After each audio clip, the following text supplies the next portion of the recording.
What's good, YouTube? As you just seen, LeBron James and his Cleveland Cavaliers have beaten the Indiana Pacers, who fought, scrapped, and clawed their way into the series and kept going, even forcing a game 7. And like I told you guys, I picked the Cavaliers to win. I told you guys that LeBron James is gonna have that Michael and Kobe mentality. Get out the way and let me score. Let me take over. I can carry this team. I just said the Pacers just don't have an answer for LeBron, and they never had an answer for LeBron all series. The games that he went off, they won, and that just let you know that he had to play like Michael and Kobe in that killer mentality, take over mentality, and be aggressive, and he did that, and his team was able to come out the victor in the series, even at home. So that mentality is going to help him in this series because the Raptors have a lot of different people they can throw on them, but none of them going to be able to stop them. Let's just be real. Like, the top 10 players in the world are all unstoppable. LeBron isn't no different, but his ability to be able to score at will whenever he wants to and efficiently, and his ability to be a passer is what make him so difficult to guard, because sometimes you want him to score and get other people involved, but sometimes he takes over, like you seen in the Indy series where he can take over so much, and you just wish you have to pick your poison. I don't want him to take over, we losing, but I also don't want him getting everybody involved and getting hot. So it's a pick your poison. It's tough, but the Toronto Raptors are a way better team than the Pacers. They have a star in DeMar DeRozan, a guy that can take over the offense, a guy that can create his own shot for himself and others and get to the free throw line, and he's virtually unguardable. Only reason why DeMar DeRozan won't dominate is if he's missing shots. It's not because he can't make it.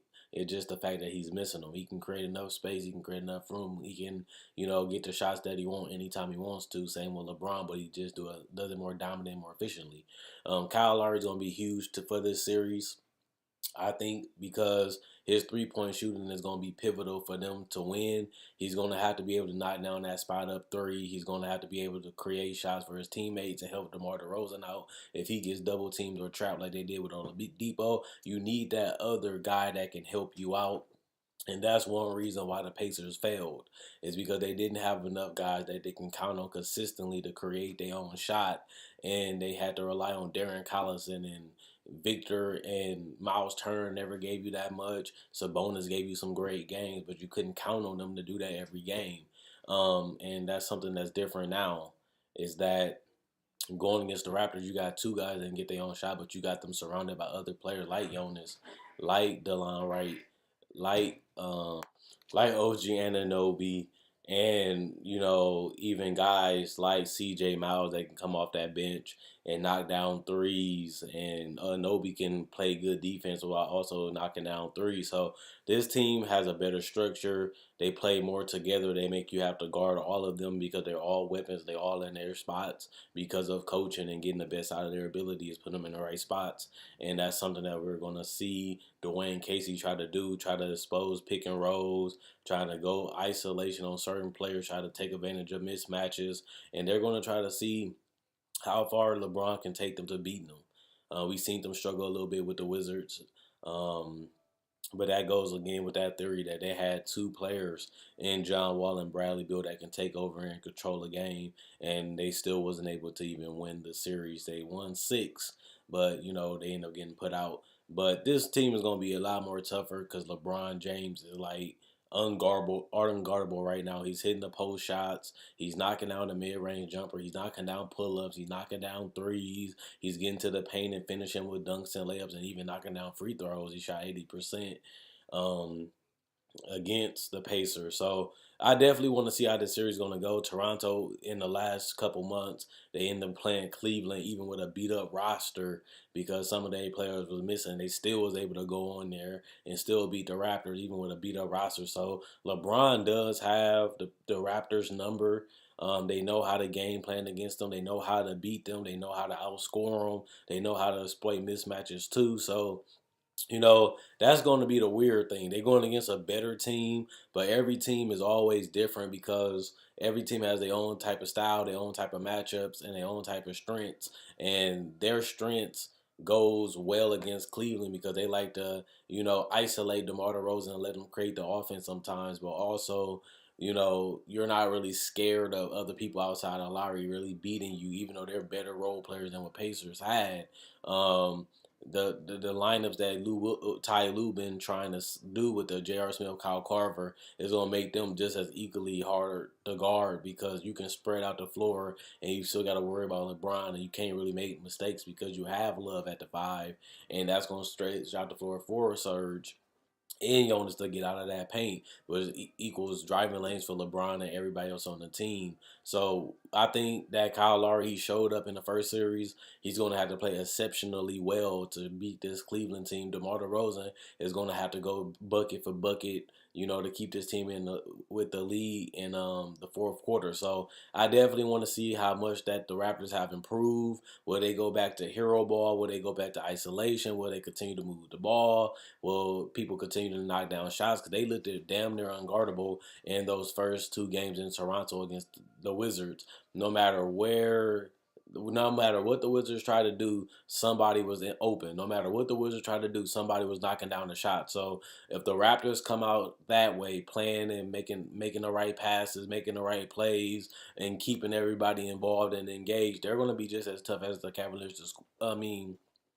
Just as tough as the Cavaliers to score because you don't really have no option how to stop this Raptors team when the ball is moving. And worst case scenario, you can always rely on Lowry and DeMar DeRozan. Another thing is defense. Over these last couple months, you can't really take too much into the regular season. They really haven't had no defensive identity how to stop this Cavaliers team. I think that's a big thing because the Raptors is one of the best offensive and defensive teams in the league, and that's been consistent throughout the year, even with injuries. But they still haven't been able to figure out a way to beat this Cavaliers team offensively or defensively. They don't have any matchups. They don't have any way to stop LeBron, like I said before. So it's going to be interesting to see the adjustments and the lineups that Dwayne Casey is going to utilize and his personnel that he's going to utilize in the series because you have to find a way to slow down the Cavs. You have to find a way to score consistently against the Cavs.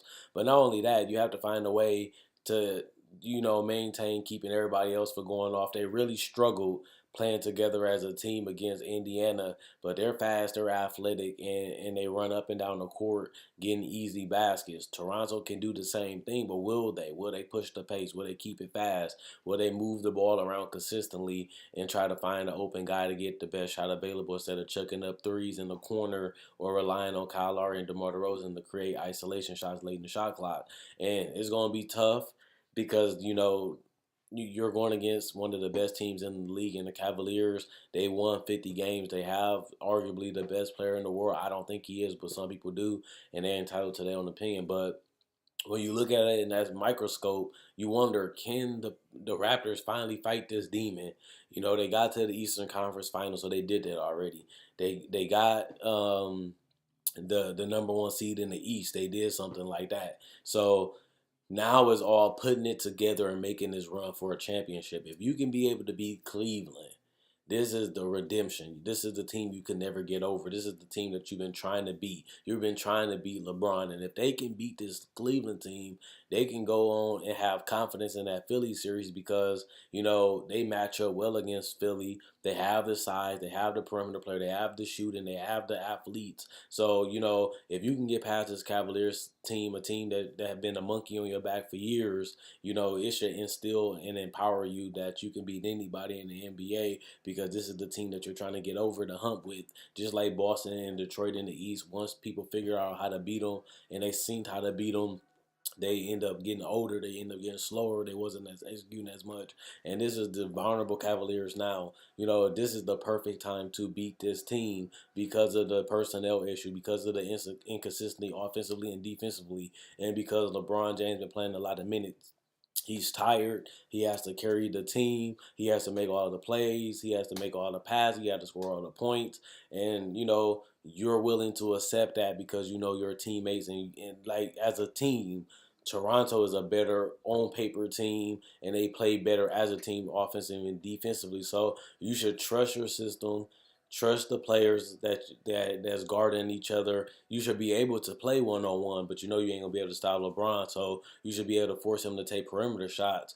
The problem is he's been knocking them down. So At the end of the day, I'm very intrigued to see what Dwayne Casey's going to do over this series to slow down LeBron. And if you can slow down LeBron, this Cavaliers team gets easier to beat because they haven't been able to make shots outside of LeBron. I know Game 7, you've seen Love knock down some shots. You've seen George Hill, who hasn't been healthy, knock down some shots and impact the game when he's been healthy. So it's going to be interesting to see, is Thompson going to be a big difference maker? Is George Hill going to be able to stay healthy and be that 3 and D point guard that can knock down the 3 and guard the position and slow down Kyle Lowry? Is Jonas going to have an impact if Tristan Thompson start? Will he be able to kill the boards? Will he be able to stretch them out? Will Tristan Thompson be a liability if they go small with Serge at the 5 and just make and use him at the wing, the perimeter, and pick and rolls and at the 3 point line? Will DeMar DeRozan resort back to isolation ball, or will he continue to pass and move the ball and trust his teammates? And will he be able to be efficient in this series? Something that he always struggled with the Cavs is being efficient with his scoring, and he even struggled a little bit with that against the Wizards some games. So I think the X factors are definitely CJ Miles and OG. Can they be that guy that can slow down the wing, slow down JR, play D, stay home on the shooters while also, giving space for DeMar and Kyle Lowry and the big man in the paint if they go big, which they might. Because Cleveland started Tristan Thompson last game with Kevin Love. So matchup wise, they have the bodies, they have the personnel. They're the better team. They're the more consistent team. Will they be able to put it all together to finally get over that hump and beat LeBron James and get to the Eastern Conference Finals with confidence that they can do the whole thing? They're the number one team in the East. They're one of the top 5 teams in the league. Can they finally fight that demon and get to the Eastern Conference Finals with a chance to go to the finals to win the championship? If I had to pick one of the 2 teams, I'm definitely going to have to go with the Raptors. I know that's surprising, but I mean, with the Cavs, I know that's surprising because the Raptors have dominated this season and they have shown that they're a different team. They have a different identity. But the Cavaliers just have their number. They have their play style. They have the adjustments, and they just have a particular aura around them that you know the Raptors just have bad luck against this team. It's all about matchups, and this team just don't know how to stop a LeBron team or a LeBron offense. This is the most vulnerable LeBron has been. This has been the most, beatable Cavaliers team that we have seen. And will the others step up? Will Kevin Love step up? Will Tristan step up? Will Smith step up? Will Kyle Korver be the X factor? Will it be Jeff Green? Would it be George Hill, who I'm going to pick as my X factor because he can guard Laurie, slow him down, and he's athletic and lanky to bother his shot, and he's able to knock down threes and get to the paint and facilitate when he can. But that 3 and D style, he's going to really have to buy in to slow down Lowry. If you can slow down one of the 2 heads of the snake, that makes the job easier and it makes the others be back in their role, which means he's not helping them he's not making their job easier, which make it easier for them to guard. So if they can slow down Lowry or DeMar DeRozan or make them take hard, tough, inefficient shots like they always do, I see Cleveland winning in 6. Let me know what you guys think about the Cleveland Cavaliers. Is they overrated? Will they lose? Can LeBron continue to play this way? He's playing too much minutes. He's tired. He has to do too much. Or you think the Raptors are just a better team? They are a better offensive team. They better defensive team. They more consistent and they learn from their mistake. They watch the footage and they ready to beat LeBron for the first time in a playoff series and get to the Eastern Conference Finals with a big chance to go to the finals and win the whole thing, which I don't think they was going to do anyway because I think Houston and Golden State is better, but it's better to get to a finals and have that opportunity than not to be there at all. So let me know what you guys think about the Cavaliers, Raptors. Who you think gonna win? Check out my website, analysisplayground.com. Link will be in the description in the comment section below. Also, check out my Facebook page, analysisplayground.com. Link will be in the comment section in the description below. Quinn Wade, Basketball Analysis. I'm gone. Let me know what you guys think in the comment section below.